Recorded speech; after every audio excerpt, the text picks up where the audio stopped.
We're about to jump into an amazing podcast with Ben Garraway from Garraway Developments in Mildura. It is an amazing podcast. Having just walked out of it, we discussed all things from family, raising kids, scaling a business, how to grow a team, hire the right people, and keep the right culture within a team in order to really trust everyone in your organization to deliver and to interact with your clients at any aspect of the project, whether it be sales or during construction or at handover. Amazing podcast. Grab your pen and your paper, sit back and make sure you write notes in this one. Massive thank you for jumping on the podcast with me today. And you've come all the way from Mildura in Victoria. Yep. Bit of a trek up, but it's good. And the family's come with you. Yes. Yeah. I said off camera, the photo you sent yesterday of Daisy winning that teddy bear at SeaWorld, shooting the hoops is pretty impressive. Yep. Well, no, we had some happy girls yesterday after SeaWorld, so it was good. Well worth it. That's actually something I know I've mentioned to you before, but just to make it public, huge admiration for you and how you're raising your daughters. Just the importance you place on them and how you want to raise them with purpose, the time and dedication you give to them and their sports and stuff like that is amazing. So thank you for setting an awesome example. We've got our third coming next week, so no doubt I'll have you on speed dial. Yeah. No, it gets better and better. Yeah. And I appreciate that because, as I said, that's what we're trying to do is like you said, raise with some purpose, and we've been pretty blessed with three very individual, different, beautiful girls. So, epic. Well, let's jump in. Ben from Garraway Developments in Mildura. Before we jump into some of the stuff that I mentioned to you, I want to jump into kind of business today and how you operate, because I think there's a lot of inspiration in there for our listeners about just the fine tuning you've been doing over the last few years and what you've seen, the fruits of that when it comes to an awesome team that you've put together, the culture you've put together, but also the level of satisfaction in your clients is phenomenal. So I'm excited to dive into that. But before we go into that, I want to dive into the background because it is unique, and I think you bring there's a lot of richness that comes from that. Actually, let's go further back because you were born and grew up in Mildura. Yep. Born and raised in Mildura. Yeah. My career path wasn't a builder from the start. Okay. That led me to go to Melbourne for 7 years. Yeah. And I think that's what made me appreciate Mildura so much more. Yeah. Did you grow up always thinking, I'm going to move? No, probably not. But I always, thought that going to Adelaide or Melbourne was always exciting and fun when you're younger and better. But after living there for 7 years and moving back home, back to Mildura, it just made me appreciate it so much more. We still drive around today. I drive around today, just amazed by Mildura and love it. Because I haven't grown up in a small town. My parents grew up in a small town. Actually grew up in the same small town initially and then moved. But so there's a bit of a nostalgia from the small town feeling. But what was it when you moved to Melbourne for those 7 years? What did you feel like you missed and you looked forward to once you moved back to Mildura? Initially nothing, because you've got football on the weekends and you had years of different stuff, things to see. But I think after year 6 and 7, it was that connection of people. We were sticking to our suburb a lot. Yeah. And we could go to the post office and not run into anybody we knew. Whereas when you're in Mildura, you run into people all the time, everywhere you go. Everything's familiar. It's easy to get around. And it just that connection, I think, of having people around is probably why we decided to make the move. Daisy was born, our eldest. We did 1 year in Melbourne with her, and then decided we wanted to raise our children around our family and in a town that we love. That's epic. And so you moved back, and then if we jump to the building side of things, the construction company, how did that come about? Because again, that wasn't your background. So what prompted you or pushed you to get started in the space? Yeah. And what did that look like initially? Yeah. Initially, it was a side business, JP, to get some money in while my main business kicked off, or we could start picking up some more clients in what was my main business that I moved to Melbourne for. And from the very first, we built 4 units for ourselves to start off. From the first day, I just loved the whole process. I really enjoyed that. If I wanted to work 12 hours, I could. Okay. Whereas with my other job, I was an obligation for people, so I could only do what was given to me. Yeah. So some of those could be 2 hours a day, and I was sitting at home thinking, I'm really not doing the best for my family here. Yeah. And those units really sparked us off on wanting to provide for the family better, I guess. Interesting hearing you say that there was some days where you would be, you do 2 hours and then you're at home thinking, man, I've got to do more, because the Ben that I've gotten to know over the last couple of years is like such a high level of energy, such passion for what you do. It's just like, man, you must have been bottled up, just I can't imagine what it would have been like for, again, the Ben that I've gotten to know, being stuck at home, not doing what I know you do these days. Yep. And I think that was the problem, JP. It just wasn't me. And as I said, when you had the young family, I just felt like I wasn't doing my role, what I was supposed to be doing properly. We looked at moving back to Melbourne at one stage, and as I said, the building of the units saved us, saved me really, because that's my absolute passion now. Whereas previously, what I was doing, I enjoyed it. I tried to do it to my best, but as soon as those units started, that was my passion. That's what I loved doing. I still love doing. Yeah. Talking about passion, the book you recommended to me, Endure by Cameron Haynes. I started it 2 days ago, and I've been listening to it on night runs, and it's been epic. And hearing this guy, similar to what you mentioned there in terms of enjoying what you're doing, but not necessarily having purpose, and then you find your passion and your purpose, and just it ignites something. Interesting hearing you share that, and you've shared that with me in the past. And then finding it in this book and being like, oh, wow, I can see why you enjoy the book so much. So you did these 4 townhouses, and then what happened after that? Because you were going to be building and then selling them? Yeah, so the idea was that we would, they were for investment, for ourselves, for investment, so either to build and sell or keep. At the time we had to build and sell. We moved from the 4 on to 6 more.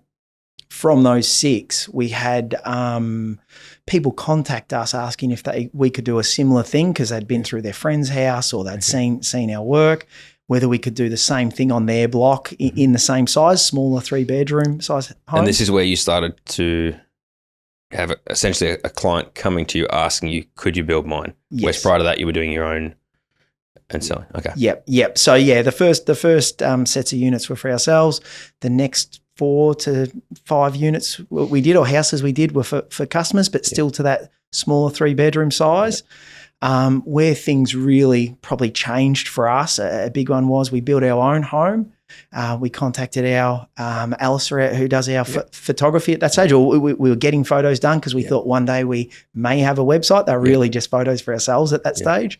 And he walked into our house and said, I have to do a video of this. Do you think that was because, one, Alice is pretty creative, but also the level of what you built? Was it new for the area? The area didn't have much of what that was at the time? It was new for us, for sure. Okay. So Alistair did take photos of the first the first 10 or 12 houses we built. We built this one, which was completely different to those. We did put some stuff in there for ourselves that we wanted to try and see how it turned out, and we thought it turned out beautiful, and Alistair walked in and must have thought the same thing. And he provided this video after he come through, and we were blown away. We created a Facebook page, put the video up, and our inquiry changed overnight. We went from people contacting us about, building the unit-sized homes we'd built to, hey, we've got a block in the same subdivision your house is in. Can you look at our plans? What do you think it was? Like, that's fascinating to me, because often I'll be talking to builders who are at this point of like, okay, now I want to go out and start doing some client work. Maybe they've worked for someone else, or maybe they're just starting and they've done carpentry, get the building license, and now they want to start building other people. It sounds very organic the way that transpired. What do you think it was that got people's attention? The quality of the video Okay. Was one. As when Alistair explained it to me, he'd only ever done it for high-end real estate sales. Okay. And that was the example he showed me, was a real estate sale rather than a new build. Yeah.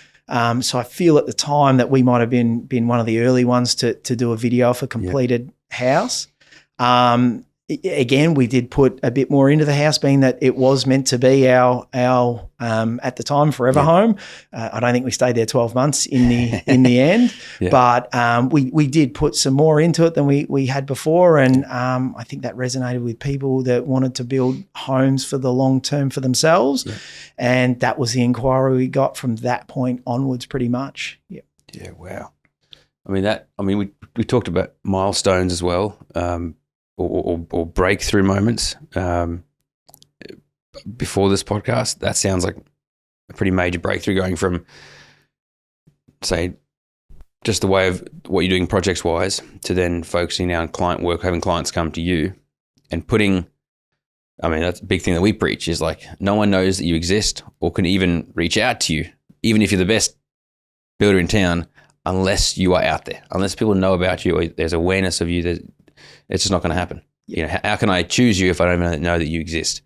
What was some, as you started then to grow and you started to, inquiry started to increase and you started doing more homes, and your growth's been pretty impressive to observe over the last few years.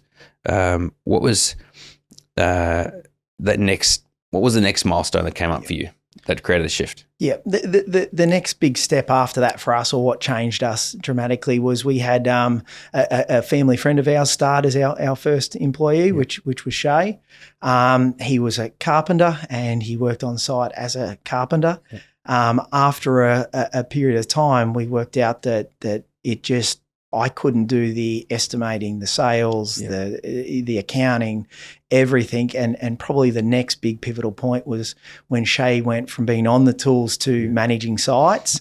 That was a really big deal for us because we didn't have goals of where our business was heading, and two, taking somebody off the tools where they're having an input with their hands and doing a great job, to sort of replacing me running around the jobs. And something I loved doing was a big decision, but as it turned out, was a great decision. Shay does that job better than I did, and that allowed me to concentrate on sales, accounts, and he managed the jobs. What was that like? Because you mentioned at the start there, that was a part of what you were doing that you really loved.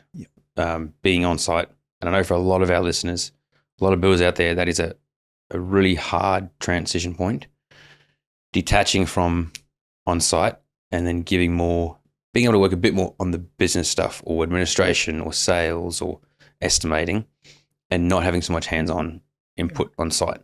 What was that like for you? Yeah, no, it was, as I said, it was a big decision because we didn't want to let anyone down by saying to Shay in 3 months' time, mate, this isn't working out, you got to go back on the tools. We want to make sure we did it properly and right. And we were probably a bit slow to move on it.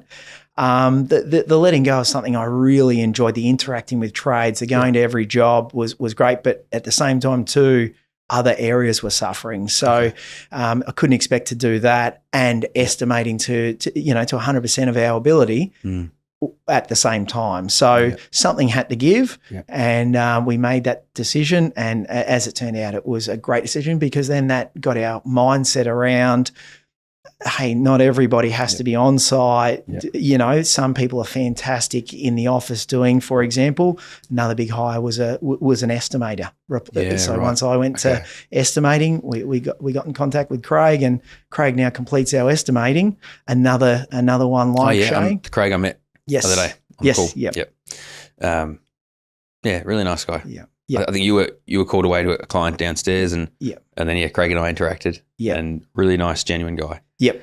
And that's something I always the ability for any team member to be able to step in when interacting with somebody outside the business, I think is always a great. How do I articulate it? It's just an incredible skill set to empower all of your team members with. You know, so let's say you got called somewhere, and then Craig had to interact with, or any team member had to interact with a potential client or a potential, referral partner or something like that. The ability for every team member to be one of your best ambassadors is such a crucial point. And I'm probably off topic, but I know that's something that not that we've articulated it like that in a conversation before, but I know you've been very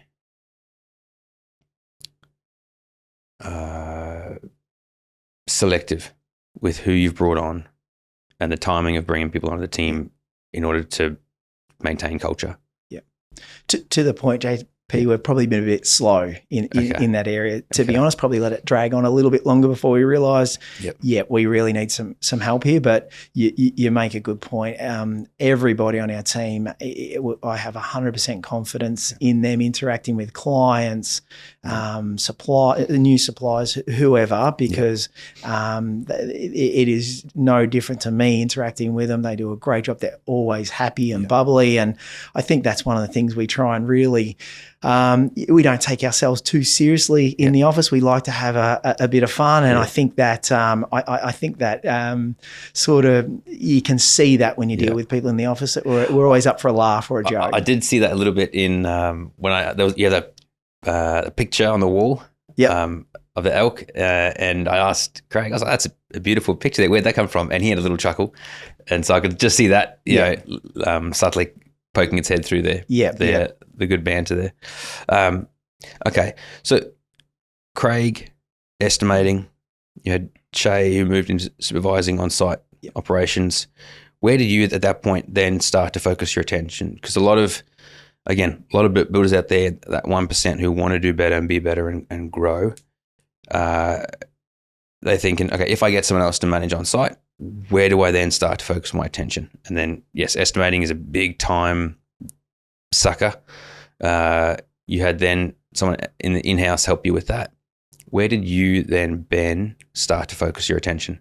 Yeah, so my attention was sales and client meetings and frame walkthroughs and color selections.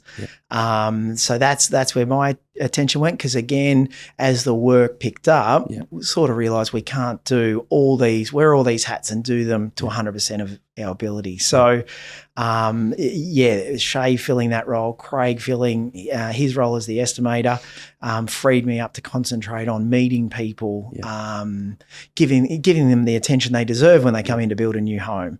And that's where, and I enjoy that. As I said, I did love being on site and running the sites, but I love meeting people and talking about their new home and throwing ideas up, and so I do enjoy that just as much. Yeah, that's it. I guess that's a very important part. One, the client interaction, sales, obviously. Actually, just before jumping on this podcast, I was talking with one of our clients about just sales, and that's where his attention is at the moment. And he's trying to work on that skill set, rather than, submitting a tender and thinking, all right, I hope we win it. Yeah. As opposed to, there's a whole lot of rapport building and relationship that you need to focus on and give to help that person understand that there's a lot more than just that figure on a page. Yeah. What's something, I feel like you naturally are a good people person. I'm not sure if you've spent time working on that skill set or if you're just blessed with that ability. But when it comes to building rapport and building relationship with a client, how do you, if you were to articulate that, How do you go about that? Because I feel like you do it in a very genuine way. I was just about to say, JP, I think if you're genuine, Okay. then that's all you need to be. Because if you genuinely want the best outcome for that person, and if you genuinely think, for example, that you sit down with them and they show you 10 photos of something and you give them an estimate not based off their photos, then that's not being genuine. You know their house is going to cost them more than what they're envisioning. So to be upfront and honest and say, hey, we noticed that you've provided 8 photos with a shaker style 2-pack kitchen. Yep. Would you like us to include that in the price from the start? Because we'd rather you know how much exactly what you want is from the get-go, rather than which I do believe a lot of builders do. Maybe sign people up and then chip away at that stuff through the build. We don't think that's the right way to go about it. We lost some customers, some clients initially because of it, probably because they, we didn't have maybe the reputation we may have now.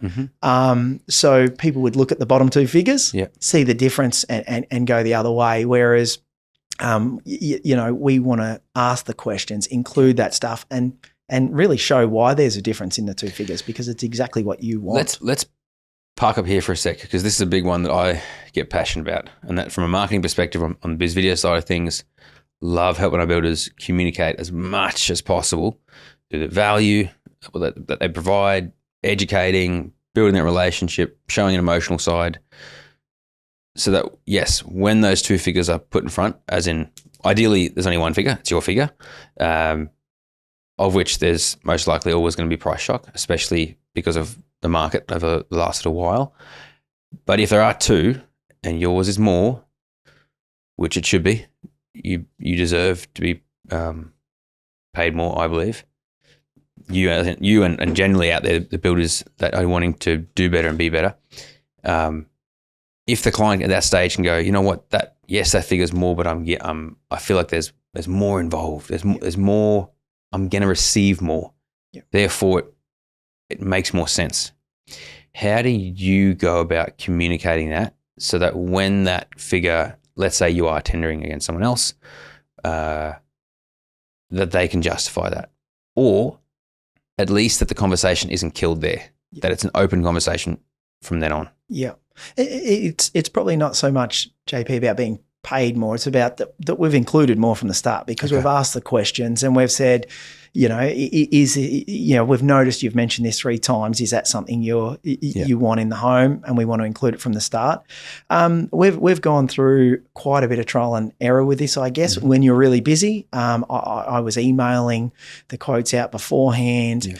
So the people, the client could have a look at it and maybe understand it before we caught up. Sometimes the meeting to catch up wasn't following through. So we do like to sit in front of people so we can explain. Totally. Hey, we have included this. Remembering we've got this also. How important is that? Because there are some builders I talk to that just send their quotes and they don't deliver it in person. How important is it to deliver it in person, and why? Look, JP, in some cases when we have a meeting on Monday and we've got it and we're really confident, we're under our estimate or on our estimate and that the job's going to proceed, sometimes we will email that through so they can have a good read of the specifications before coming in Monday. And some people come in with a list of questions. Generally, we do like to sit in front of people because it's a hard thing to explain on paper, the extra stuff you're putting into that home. We have tried to identify that when we catch up with people to point it out, because initially when I wasn't pointing those items out, assuming this is what we do and they may know, or as it turned out may not know. We had to work through a list and say, this is what we've included. By the way, you've got this. Just remember, we're doing that from the start. This is in. And having a display home helped dramatically with that, because we could walk around and say, that's included, that's included, that's included. But we also like to be upfront and say, now this is where we spent some extra money. And generally those items are only aesthetic items, not the practical stuff. We feel the practical stuff should be in there from the start. And we walked around and pointed out, hey, we've put some VJ paneling at the back of the bedroom master there, you can see. This is how much that cost. So we tried to be fully transparent on where we did spend additional money rather than walk around that display and assuming people, know where the extra money was spent. Yeah, that's the word you used in there, avoiding the assumption, I think is important, because often anyone who's ever dealt with, some sort of sales capacity, I say X to you. If I don't offer an explanation as to what X means and what's involved, I'm allowing you to interpret based on what your past experience, what X means. Yep. So if someone's got a friend who's built a home and had a bad experience, you say, I'll build your house, and that's all. It's like, what's their default? How do they understand what that means? They're going to go to what the knowledge they have access to. And that's why it's so important. I'm just stressing because I hear it a lot. Is pretty much what you've said is so important to be able to explain to people what it means. When I say X, when I give you this figure and I tell you we're going to build all this stuff, this is what it means. And to help connect the dots for them, because they can't always connect the dots. Yeah. And initially, JP, we didn't have, much experience. Yeah. People took a bit of a chance on us, which we greatly appreciate because, as I said, we didn't have 15 years of building experience behind us.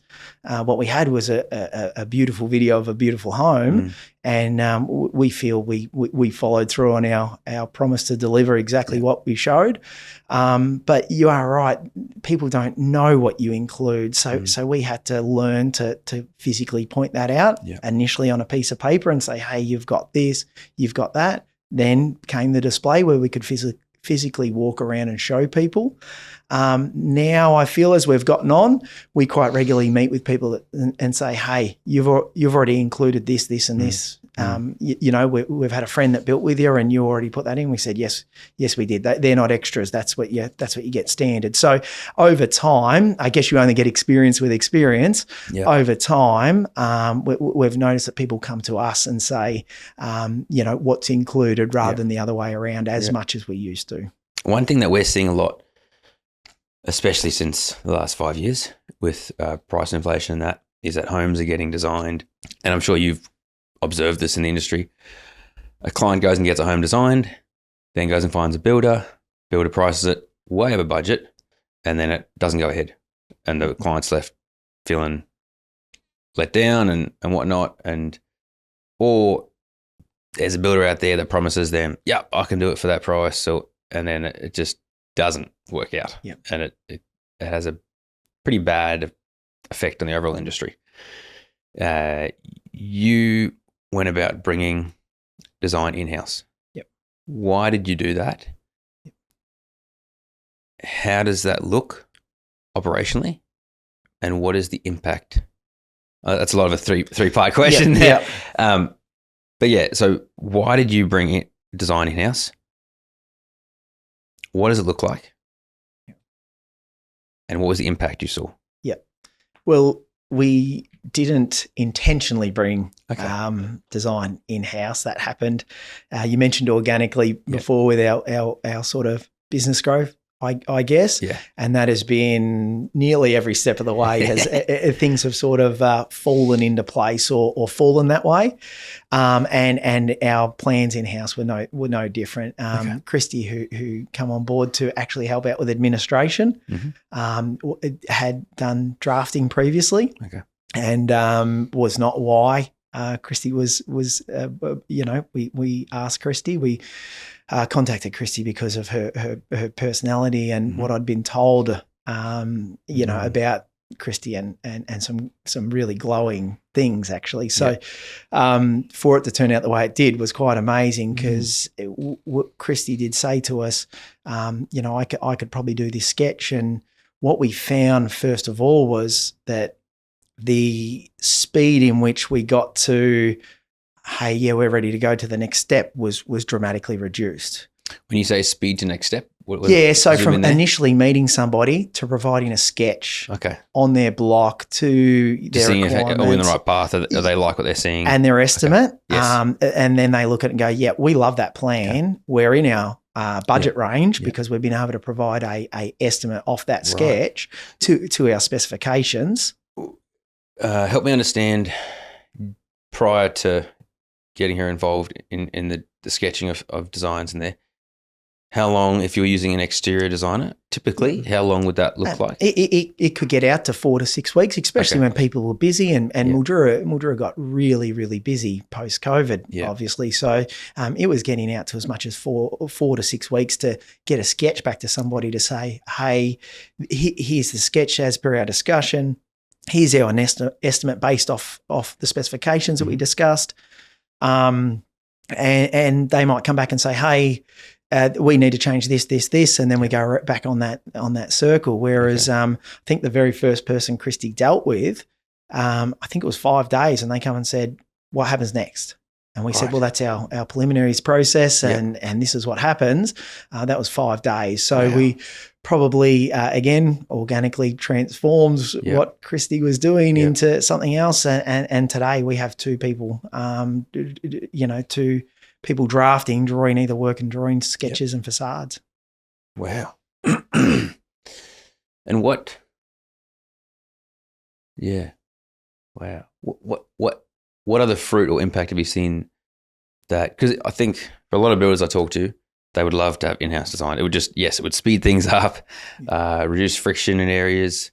And sometimes for the guys that are in the super bespoke architectural space, as you begin to build something, you realize, or a client changes their mind and you need to adapt. Again, having someone in-house, what other fruit do you see come from that? Yep. The other thing that we notice is the information that's discussed in our meeting room gets conveyed to the plan or the sketch very quickly. Okay. So we find there's just less probably going around in circles. We get to a budget estimate very quickly, and then we work out does that person keen to proceed or not? So the speed, as I said, the design, generally they're our plans, either exactly the way they are or slightly changed, and sometimes they're custom plans from scratch. Okay. But the one thing I do notice is the speed that we get from initial meeting to here's a plan you're really happy with, and here's the estimate for that. Here's the next stage is what would you like to do? So we do find that's probably the biggest benefit, but also from a client's point of view, I think they're feeling really heard on the suggestions or what they want, and that's getting replicated back on the plans they're getting back. It sounds as though the information management being in-house within one circular system, if you want to call it that, is flows well from each conversation. It's not external, in, out, back, forth. Yeah. Wow. And sometimes there is a lot of back and forth, JP, because it's a plan and people, we suggest changes, make changes, look at them. Once you see them drawn, it might be exactly what you're picturing also, or it might have had a repercussion on another area of the house because we've changed a certain part. So there is still a lot of back and forth, but you're dealing, direct with the person that's making those changes, and they're coming back really quickly.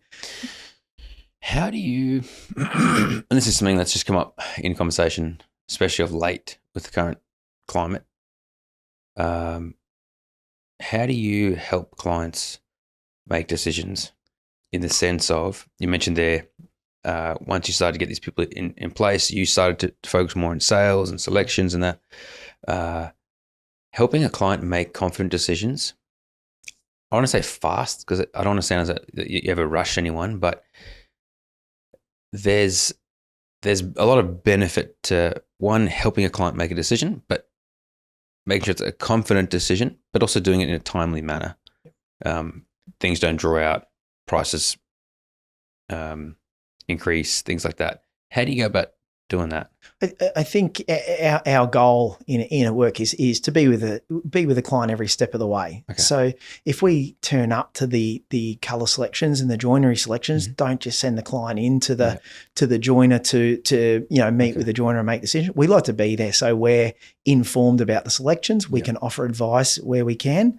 Because we do that, they probably do go reasonably quickly, and we're happy to meet back there 2, 3, 4 times if we need it. If the client's unsure of their selections, hasn't really happened more than twice, really. But as long as we're there helping through the process, offering our advice because we will offer suggestions or show photos of stuff we've done in the past because we want that client to be proud of that home when they get the keys. So we want to be able to offer up other ideas or suggestions, just so so they can be as informed as they possibly can before locking in something pretty permanent in their home. Yeah, I just find that the confidence. Maybe it's my own personal thing. Is I would struggle to, unless I was well informed, make a confident decision. Yeah. If I was left to my own devices to go choose this and put this together, especially if I'm going to be investing in, let's say building a new home, I'd be concerned that, am I going to like what I'm going to do here? Yeah. I don't want to sign off on it and then it gets built and I go, I don't like that. Yeah. And so being involved, like you said, every step of the way helps guide and helps them feel like they're making a good decision. Yeah, we built once before when we were in Melbourne with a volume builder, and we had to do our whole selections in the space of a couple of hours, and we walked out of there with our heads spinning and unsure of what we'd selected. Yep. 3 months down the track, we couldn't remember everything we'd selected. So as it was getting installed, we were sort of seeing it for the first time, thinking, "Oh, geez, that was lucky," or whereas we've broken our selections up into stages. Okay. As I said, we attend every meeting for them, whether it be at the flooring, tiles, or joinery. And as I said, if we're unsure of anything, we'll just write down what we've gotten right TBC, and we'll revisit it the following week. We do our selections early enough that we don't have to make that decision that day, and we find that gets a really good response because if somebody needs to go home with 2 different timber grains and 2 different whites for their joinery. Yeah. They can sit on it over the weekend, have a think. We can catch up again and revisit, and we're getting a really good response with our process for our selections. That's epic. Yeah, wow. Another question popped in my mind, but I've temporarily lost it, so I'll come back to that. When it comes to the growth that you guys actually, to give an idea for the listeners, how many homes are you typically building? Yeah, so we did just over 30 last year. Yeah. We look like doing more this year. They are getting to a bigger size. We're seeing some bigger homes come through with some bigger blocks opening up in both the New South Wales side of the river and the Victorian side. True. I forget that you guys are on the Murray there on the border. Yeah. So no, we build in both states, and these bigger blocks really suit some of our what we love to do, which is homes for people that they have long-term plans in, and we feel like that most of the work coming up they're a majority of our work. When it comes to the why behind what you do, from what I'm hearing, I've only ever known you to talk incredibly passionately about what you do and why you do it for your clients, for the families. But from what you've shared with me in the start of this conversation, it just seemed organic that families started coming to you. Is it something that I guess you're just grateful that those two things matched up in terms of like families started coming to you and you love building for families? Or was there ever a conscious decision to go, actually, let's pursue this niche? Or it's as I said, JP, we nearly fell into it with our own home. We've pretty much fallen into everything that's coming our way. But it's really funny. We don't just build for families. We have people building their first home, just a couple, quite regularly. Yeah. We have people building their last home. They've told us this is the last home they'll ever build. We have families come to us building a family home. The one consistent theme out of all of those is the people have long-term plans for that home. Mm. They're not building something quickly for 12 months to get out. They want to stay in that home and do it properly the first time or properly so they don't have to do it again in 2 or 3 or 5 years' time if they choose to. So we've sort of fallen into the niche of building for people that have longer-term plans. For their home. We have built for example, Craig, we built I think it was his second home, quite a jump up from his very first home that he'd purchased existing. He's now raising a family in that home. I would say out of the couples we have built for that were first homes, there is probably 4 or 5 that have started families in those homes now. Wow. So it's not always a family home when we build for it, but they're turning into family homes because they did it properly from the start. Assuming that's part of, you bring that with your experience when they say we want to build this home long term. There's obviously things that they need to factor in. Yeah. And they're not aware of that. Yeah. And that's where you come in. 100%. These extra items that we feel we include standard, we've only put them in because we did them in our own home and thought they were great ideas, and we didn't regret doing them. We didn't think they were a waste of money, and we actually thought they were really practical items. So we then adapted our specifications to include those items. We'll take them out if somebody doesn't want them, but we'll tell them why they're in there. And how they got in there, and that we think they're really good value for money items. Yeah. And 9 times out of 10, they don't get taken out. They get built with all those items in there, plus those few aesthetic items that people add to make that style of that home, what they're dreamt of. So, a question I posed to you before this podcast, I said I wanted to discuss with you because it's a big thing we always want to be talking about on the podcast. Business is never linear. It's never perfect. It's never always smooth and in one direction. What have been, if we dive into the first hurdle, so for you, I asked you to think about sort of 2 hurdles that you've overcome in business. What's the first one that comes to mind? You think of a hurdle that you, yourself, team, clients have had to overcome, and what did that look like? Yeah. Probably, following COVID was a massive hurdle, but following that, one of the big things that I probably dropped the ball on was our team, to be honest. We had a couple of guys, get job offers elsewhere and nearly went.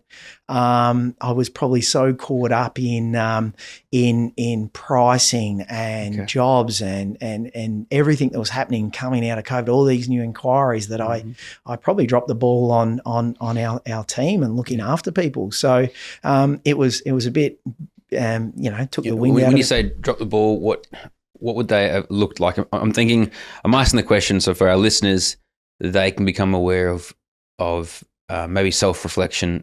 Are they potentially doing this in their own businesses?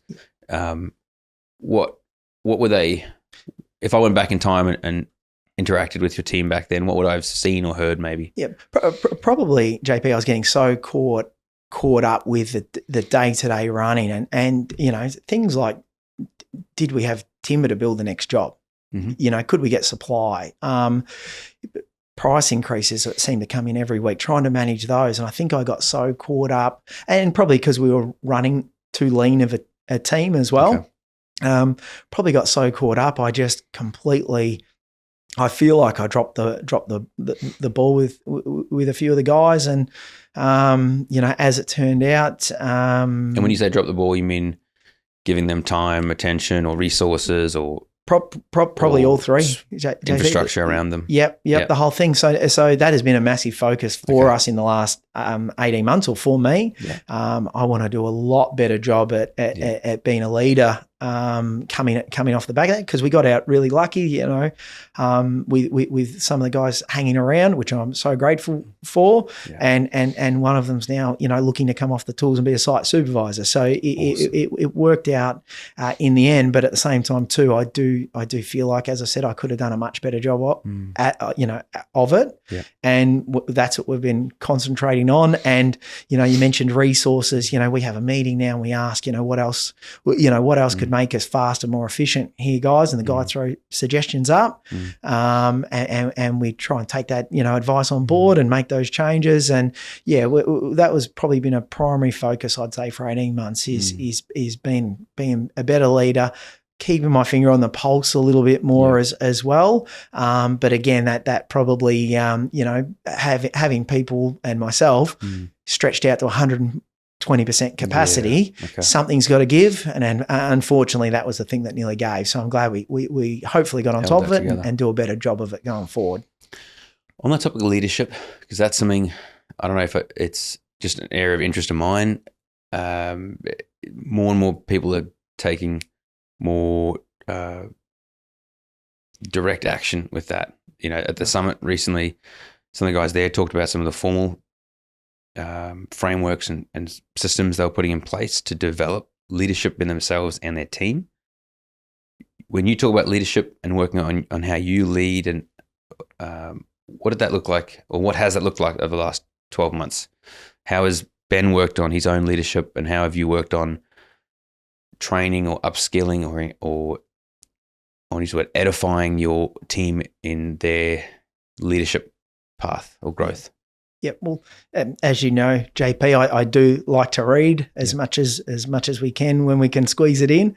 So for the 18 months, that's predominantly what filled up my my Audible or my bookshelf was anything on leadership. We wanted to take it the next step further, and you know, we probably pride ourselves on constantly trying to improve in areas. That's the area that we wanted to get better at. We engaged a leadership coach. Awesome. I've been working with Gary's from the Gold Coast up here. We've been working with Gary for 12 months now. I have been. A couple of the team members, Shay and Craig, are now working with Gary as well. We seen it as an area we could get better in, and one we wanted to focus on, and that's what we're currently working on. We got a long way to go, for sure. I think that's one thing I've always admired in you is, even when I met you 3.5 years ago, I know because Isla was like 4 weeks old. And we're talking about daughters and stuff. At that stage, I thought, wow, you know, Ben's running an awesome operation. You know, you've already been working with coach and mentors and stuff like that. And so your constant desire for that 1%, what's the 1% we can work on today? Did you have that? Because from what I've heard in the past in talking with you, there kind of was a moment where you were like, oh, this is no longer just a side gig. This is the main gig. And it's as though you just crank things into gear, and your mindset was like, okay, how do we make this the very best thing? And never stop making it the best thing, because today's best is today's best, but there's room to improve it tomorrow. What was that kick?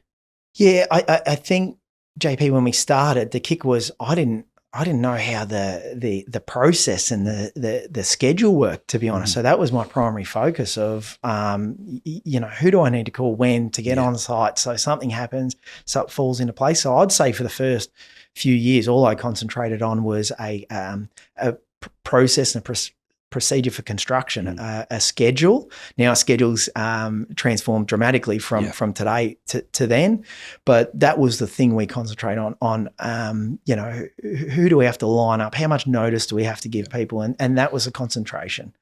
Then we moved on to our costings, because we need to know how much things cost to be able to provide a price for the next job and so forth. And so we concentrated on our finance and estimating and costing side of things. We've concentrated on areas, probably not one at a time only. We've covered, but one's been a primary focus, and in the last 12 to 18 months, our primary focus has been our leadership and our team, getting a bit clearer on where we're trying to go as well, because when it's all happening organically and a bit quicker than you expect, it's a bit tricky to tell somebody where you're going when you don't know. So that's been a massive one. That's been a massive one as well. The other thing is you can get really comfortable when something's going well. So I was really happy when we were doing 10 to 12 jobs. Shay was really happy. Everybody was really, really happy. And that was probably one of the, we thought we would just stay at a certain size, probably not realising, and that was that trying to be a bit more in tune with the team.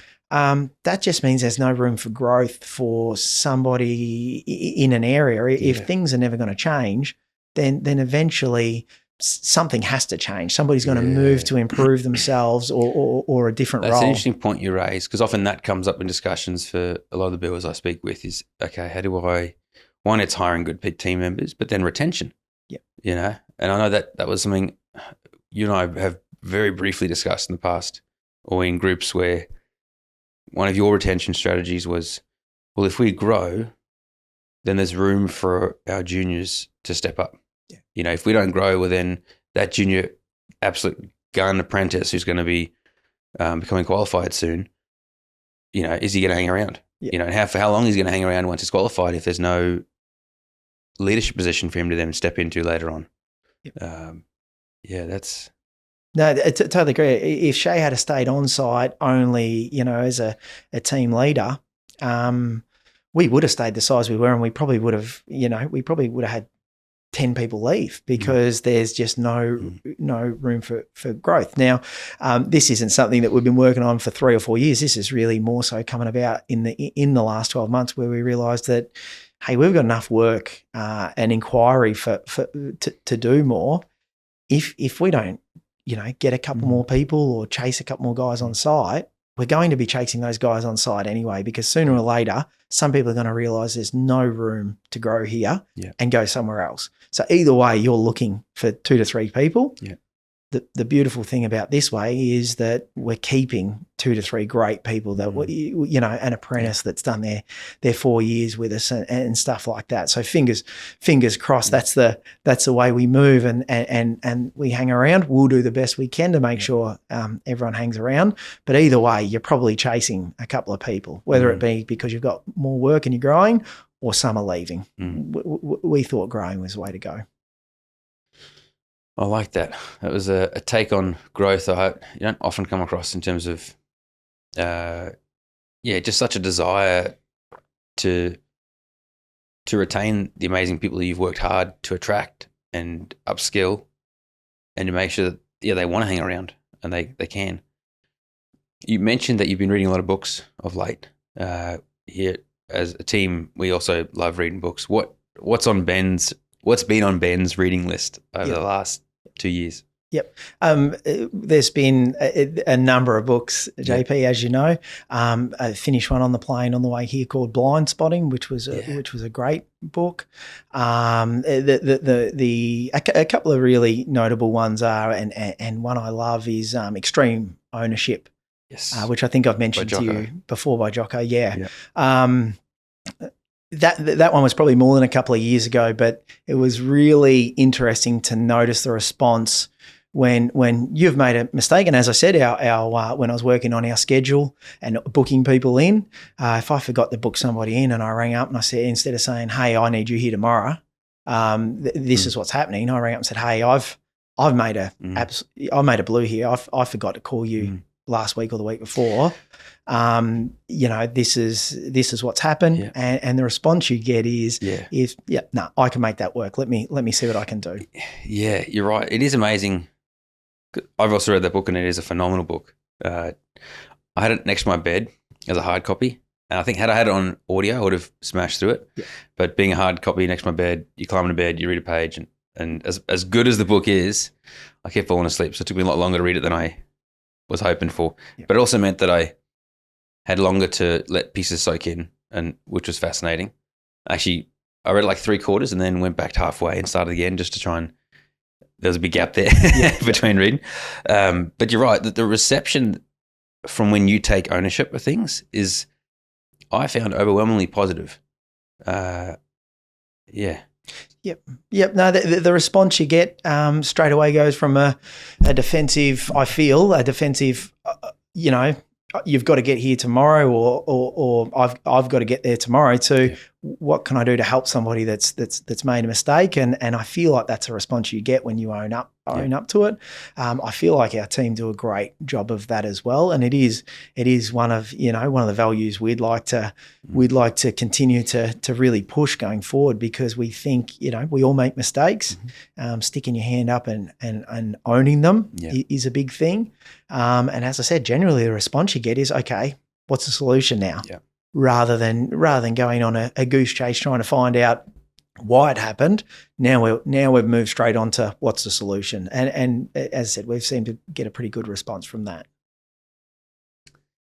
The one thing that came up at the summit back in February was superpowers. And that's, I found really intriguing hearing from everyone what their superpower is.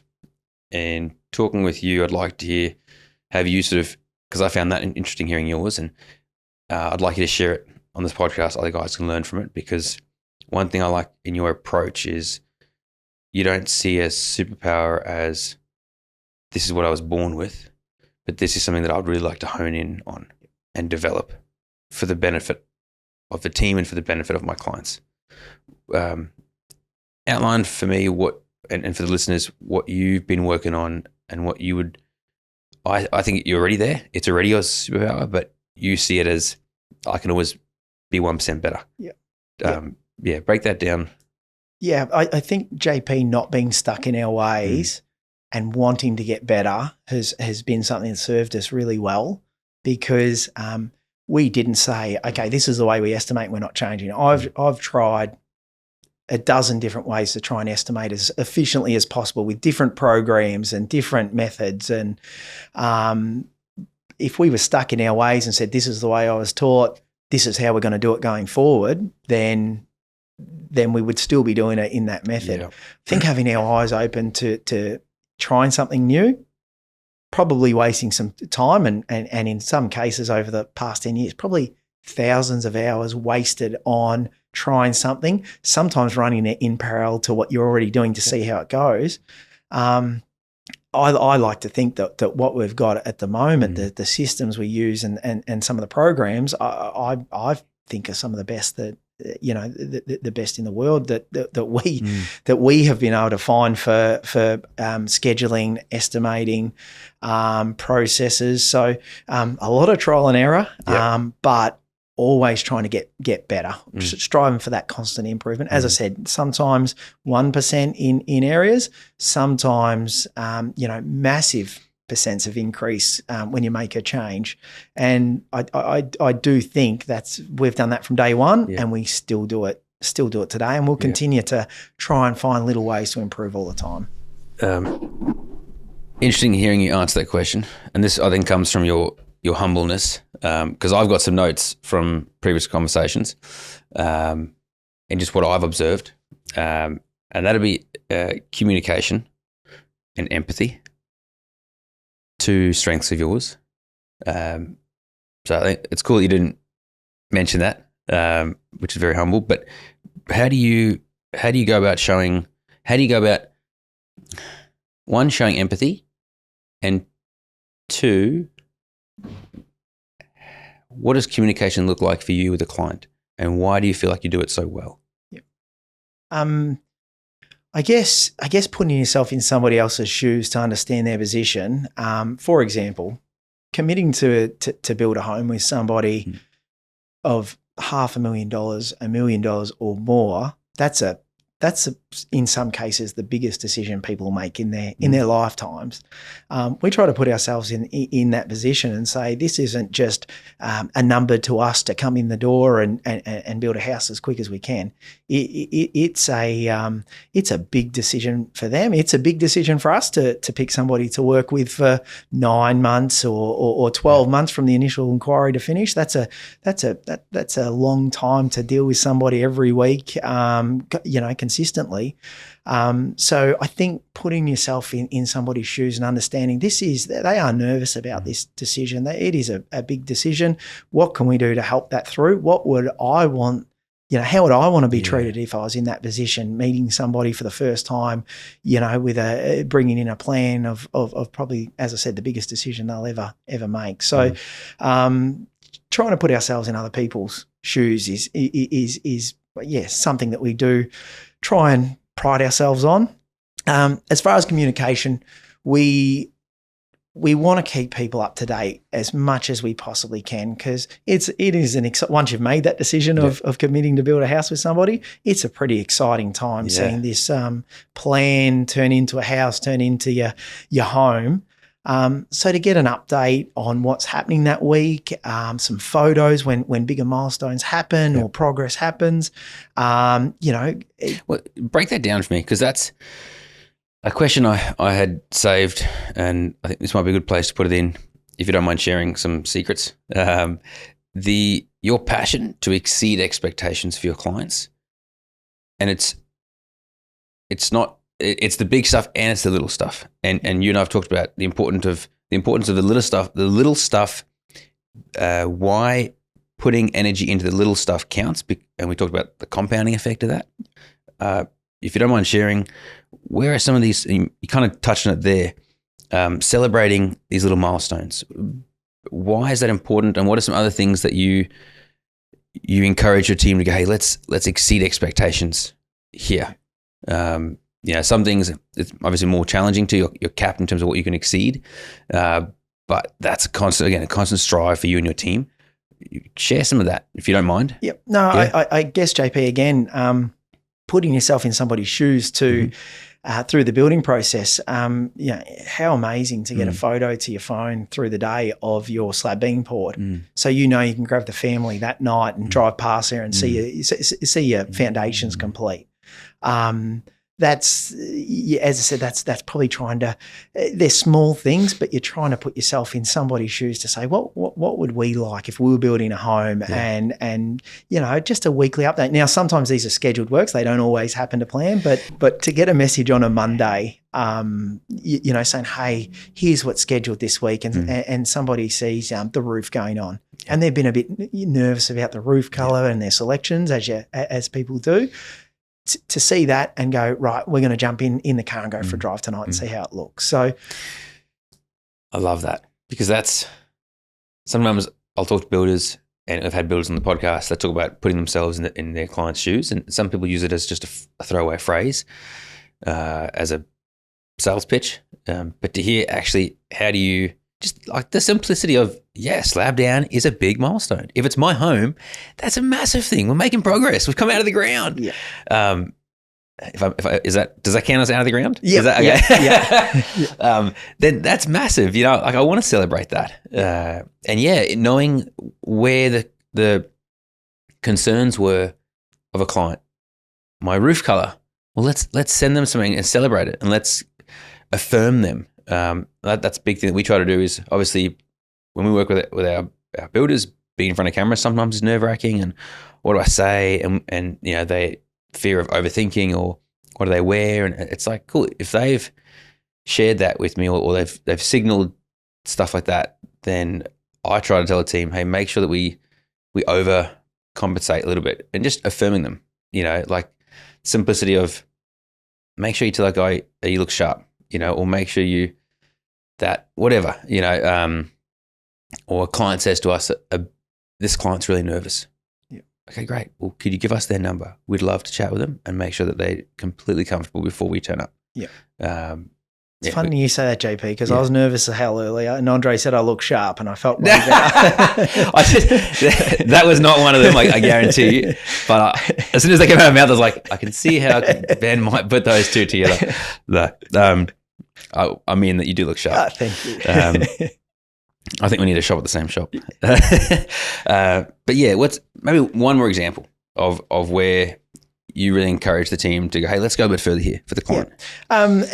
As I said, it's probably not sitting there encouraging. It's just a process that we've come up with, and we don't get out to do photos every week, JP, because that's the organic side of things. That's it. We want to, and we're working towards it for sure. Working at 120% and trying to, get help a bit quicker is something we are working on. But it's just that we want to exceed their, the client's expectations. So, we let them know we're going to send some weekly updates.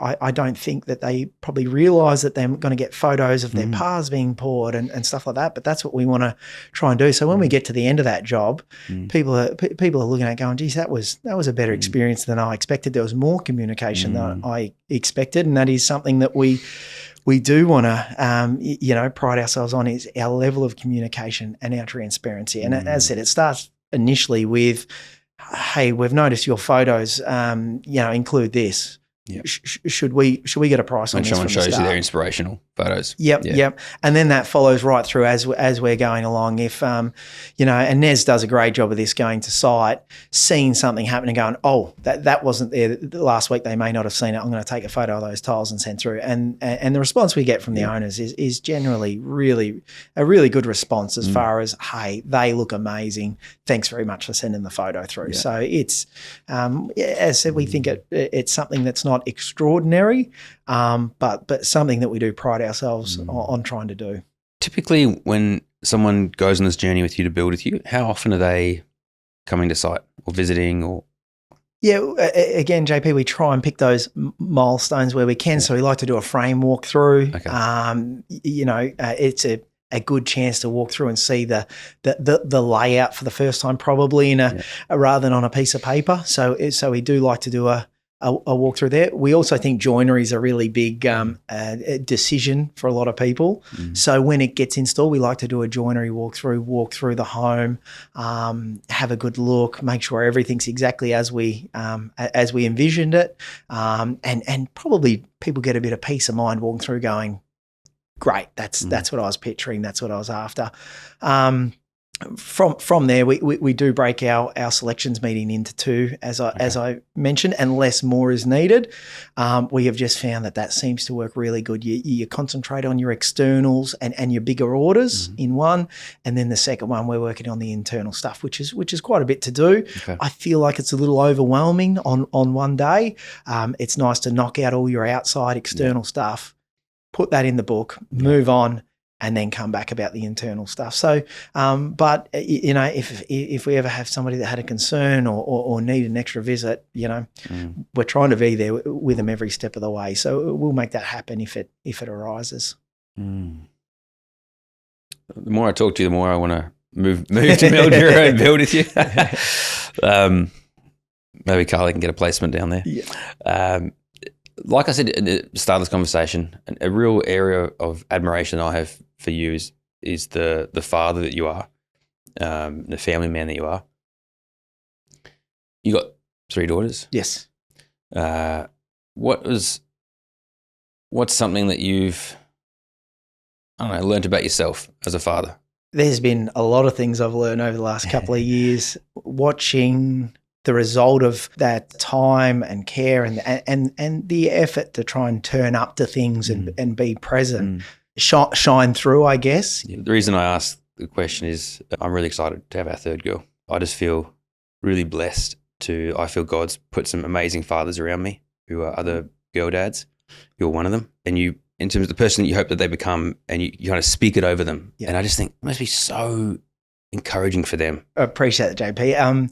I think, one thing that's really probably shining through in the last couple of years, as said, Daisy's 12 on Sunday, is the values that you're trying to project or want to encourage are shining through. So things like, determination and effort and items like this that, I get to see every week from all 3 of them in different manners. We try to use at our workplace, that you can see reflecting through at home. I'm not sure if you remember, a little while back, you sent me a video of one of your daughters playing basketball, and there was a scene that happened, and I was like, that's awesome.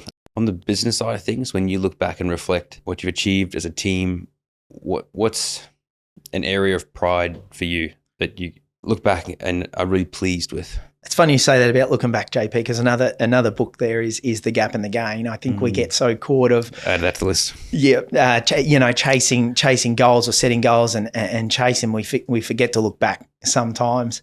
So to look back at our where we've come in 10 years, we've been invited to team members' weddings. We've seen them build their own homes. We've seen them raise families in those homes. We've had our first apprentice start, get qualified, buy his first home and get engaged. Wow. Yep. There's just some stuff there that, it's not till you look back that you realise that we have come we have come a long way, I guess. Yeah. But there's been so many, amazing, talented people we've met. Yeah. That amaze me every day when you turn up and see what they do. It's really cool to as I said, sit back sometimes, have a look. It's really difficult when you, as I said, we don't have a game plan or didn't have a game plan as such previously, that we sort of were just hiring people or looking to get help on board when it was really needed and we're really desperate for help. So it's really good now to be able to get a bit of a structure together to look forward. It's really, really cool to hear that you describe your business life cycle so far with like your yardstick of measurement is the part you've played in the family of your team. That's really cool. I haven't heard it ever described like that. A story that you mentioned to me, I don't know, maybe a few weeks ago, months ago, a client of yours. I think this is just such a testament to how you operate, with a focus of just doing what you're doing to an amazing level and always improving. And the clients get to see the benefit and the fruits from that.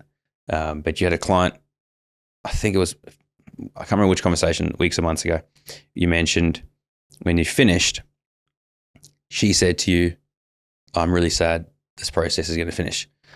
And you were caught pretty off guard by that.